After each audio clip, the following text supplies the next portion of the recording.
What was it like for you watching Jayson Tatum, Derek White, Drew Holiday come home with a gold medal on the team you felt you should have been on? It was great. Honestly, it was awesome. Like I was super happy for those guys. It's a great honor to be able to represent your country. So I was elated. I was having a great summer, and that's what I wanted to elaborate to the unnamed source is that like man, I had a blast. Like I was traveling the world, enjoying myself, watching those guys do their thing, and that only makes our team have more union. Those three Mm-hmm. guys being able to spend more time Mm-hmm. together, get to play with some of the greatest players in the world, to be able to be around that union of KD, Steph Curry, and LeBron James, which was like in this era of basketball, is like one of the best things you could watch. Man, it was great. I watched every game. I supported with no bias. It was fantastic. Mm-hmm. I knew what happened prior. I didn't take it personal because I've accepted already what it is. Mm-hmm. So that allowed me to cheer my teammates on. How would you describe your relationship with Jayson Tatum? Uh, Me and him have a championship level relationship. Mm-hmm. I think that together we've been here for a long time and we've had to listen to any and everything for the longest. That we couldn't play together, that things should be broken up. We wasn't leaders, and we were close every single year, like right there, right there, right there, every single year. And we viewed it as like just stay the course, while everybody else viewed it as blow it up. Mm-hmm. And we got the receipts, but the way 6 conference finals appearances for you, 5 conference finals appearances for him, 2 NBA finals appearances for you both, and now a championship. absolutely, I mean, before, I mean that says in itself. But that wasn't the rhetoric. Going into the playoffs this year, that wasn't the rhetoric going into the season last year. But obviously, that rhetoric has changed. But um, one thing about it is going to change again. There's going to be some point again if it's not working or whatever is not. We win or lose a couple games in a row, it'll be back. Mm-hmm. The commentators, everything will be back, Mm-hmm. and that's just a normal cycle of everything. And you Right. got to embrace that as well. Right. Yeah. So I understand how things work, and Jayson, we've been able to build a bond. We've been able to create an environment that we wanted to see, and we've been able to grow together as human beings, as individuals.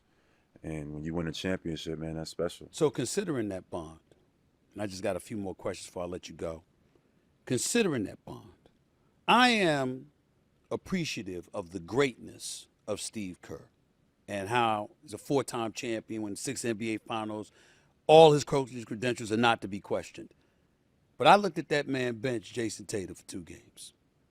I saw one game where he reportedly walked up to Jayson Tatum before tip off and told him, I'm going to have a hard time finding minutes for you.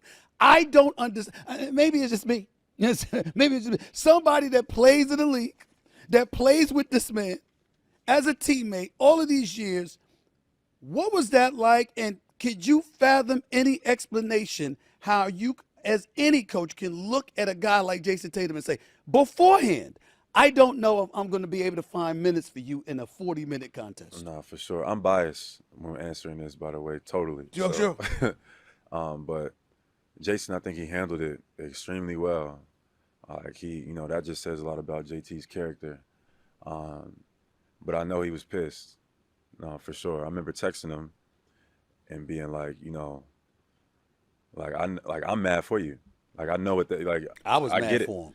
Like JT, I know how he carries himself and how you know what I mean. So I know like that feeling.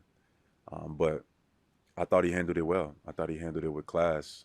If anything, I know how How would you have handled it? I would have handled it probably the same way. Okay. You know what I mean? No different. I think that's just our character kind of exudes outwardly what we who we are inwardly. And JT, even though I know he probably felt that internally in that feeling, like he was able to control his emotions and Mm-hmm. still handle business, and he'll add to winning and be a part of a great group that won his second gold medal. Mm-hmm. And now it's an afterthought.